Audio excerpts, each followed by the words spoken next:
You're watching Inside the Right. As always, I'm joined by my co-host, longtime Republican operative and writer at The Bulwark, Tim Miller. Now, Tim, Republicans have been begging for an immigration deal for decades. Joe Biden offers himself up as a willing negotiating partner with them. Then Donald Trump comes out and instructs them not to make a deal, and right on cue, they start to balk. You've been in politics for a long time, Republican politics for a long time.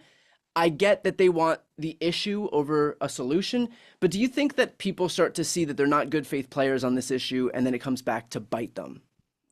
I think it's really possible in this case. Usually, I would say that most voters do not pay attention to the machinations of what is happening in Congress and, whose fault it is. And the Washington blame game usually doesn't accrue to anyone's favor. Right. But this case is a little bit different because the Republicans made a choice to tie this immigration bill to all of these other national security bills, support for Israel and Taiwan and Ukraine. And so even the Republicans, because there's a handful of them left, believe it or not, that have genuine views still when it comes to foreign policy and have actual policy issues that they want to get forth. So those Republicans who do want us to help Ukraine, who aren't ready to totally submit to Putin like Donald Trump and the MAGA folks are, who want to support Israel, who want to support Taiwan, they're frustrated. And you're seeing that. You saw that from James Langford out of Oklahoma, Tom Tillis out of North Carolina, Todd Young out of And, Indiana. A lot of these and these guys, by the backbenchers. way, these are not squishy Republicans. These are hardcore conservatives. Yeah, it's not like Lisa Murkowski or Susan Right. Collins, right? Who are like the two moderates left in the Senate. Like they're really conservative, and they have not bought into the MAGA nationalist thing. They still believe in a strong military and still believe in a free world and still want the U.S. to be able to help allies. So those guys are kind of pissed at their MAGA friends. And so I think this is how it might come back to bite them because it's not Democrats. It's not just Democrats who are saying, look, this is irresponsible. This is pathetic that you're going to leave this open as an election issue, in order to help Donald Trump. It's a lot of Republican senators that are saying that because they really want to get this done because they want to be able to help Ukraine and they a few of them at least I wish there were more, but a few of them at least believe their own bullshit about how we need to secure the border to protect the country from incoming fentanyl, et cetera, et cetera. Well, I mean, you've been in that world for a really long time. What do you think the conversations are like? How are these people reconciling? Okay, this is an issue that we've wanted to solve for a really long time. At the same time, every political party wants power. No party has ever wanted power more than Donald Trump's Republican Party. So how are they reconciling this issue? What are the conversations happening behind the scenes, do you think? Yeah, I think that there are kind of two groups of people, right? They're the MAGA true believers, and I guess I would include as a subset of the MAGA true believers the people who really believe the BS about how Joe Biden is the worst thing in the world and he's a communist and he has dementia and whatever, right? Like Right. that crowd. If you believe that Joe Biden is that bad, if you believe it deep in your heart, you justify being cynical.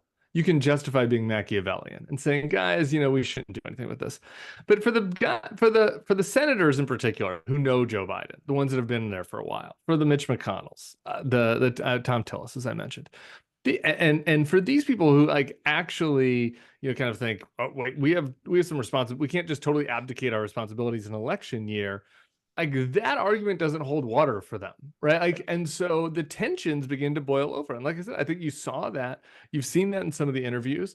And I think that there's kind of like a group in the middle that are being, that have the two, the angel and the devil on their shoulder, right? They're like, oh, there's a part of me that really kind of knows we should be taking this deal. By the way, it's a really good deal for Republicans. Many of your viewers probably don't like this deal because it's the Democrats are caving on a lot of immigration stuff that's pretty hardline. Right. This is border security without any semblance of comprehensive immigration reform. Yeah, no, nothing for dreamers, nothing. So it's pretty harsh border reforms too against asylees, people seeking asylum. So anyway, there's some conservatives that are kind of in this middle ground that will be the deciders essentially, right? Like in the Senate, that you will need those folks to get to 60, get a big enough number to pressure the House.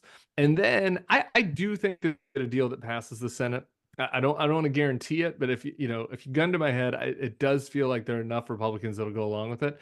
But then you get to the House, And you got the speaker, Mike Johnson, who says he's not going to bring up anything that allows even one person to come in. He wants to make us China. He wants a Great Wall of China on the border, and totally shut down, and which is like the most un-American position ever.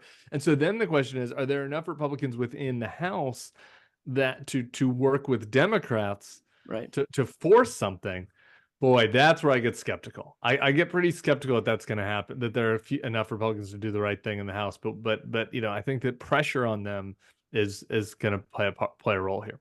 Right. And by the way, like if you're wondering why this happened, it's because a lot of the representatives from the House come from highly polarized districts. I mean, these districts get more and more polarized by the cycle. And so there are very few moderate representatives on either side really left from the House. And so they don't really have a whole lot of incentive structure to do anything that's going to even be perceived as being bipartisan, because then they can just get primaried from someone on the right. And so, to Yeah, a your lot of point. these guys are worried more about the primaries. Now, you do have, I'm forgetting the number off the top of my head, but somewhere in the teens, 17, 18, 19 Republicans that won in districts that Biden won, right? And so those people might be cross-pressured a little bit. Now, they haven't demonstrated it. They haven't done anything Right. like the moderates, so They all next voted time, for Mike Johnson, for yeah, example, for exactly. speaker. So, Exactly. So the next time they show backbone will be the first time. But they have an election of their own to consider. So there's potentially some pressure that can be brought to bear there. And Mike Johnson has just this tiny majority where he can't do anything. So like we really might get into this situation in March when the next government shutdown comes, where like Mike Johnson, dude is going to be in way over his head. All right. I mean, he was elevated from the deep minor leagues, okay, into yeah. this job, and he's going to have in March this culmination of things happening where Trump is trying to be the puppet master, says you can't pass anything that helps Biden. He's got members of his conference that want to do something, some for political reasons, some for policy reasons.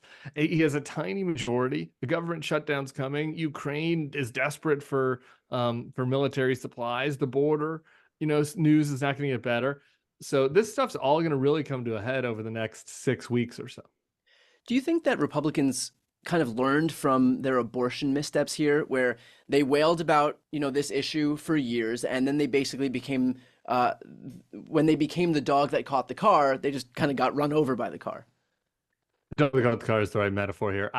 So here's the biggest thing about MAGA. So all of the members I've just been mentioning in the Senate in particular who might want to do something, none of them have future MAGA careers in mind, right? Like these are all folks that are in the Senate that are, maybe they want to run for re-elections. They don't want to piss anybody off too much. They're not going to endorse Joe Biden. They're not going to do anything crazy, but they're not politically ambitious. For anybody that is still politically ambitious within the Republican Party, there is literally no incentive to do anything.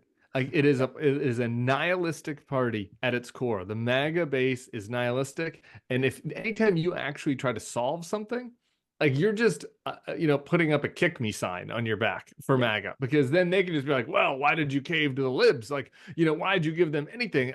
No matter how conservative the bill is, they'll say it should have been more conservative. You should have taken down I mean, Mike John, told you're the whole you government. you showed how they're moving the goalpost by now Mike Johnson's claiming we don't want any bill that's going to allow even one single immigrant in the country. Right, an insane position. So that shows that like anything that Joe Biden would sign is a political anvil for a Republican to go along with it if they have future ambitions. And to me, and that tells you everything you need to know, which is that this isn't really a conservative party in any meaningful way ideologically. It's an anarchist and nihilist party where they want to tear the whole thing down.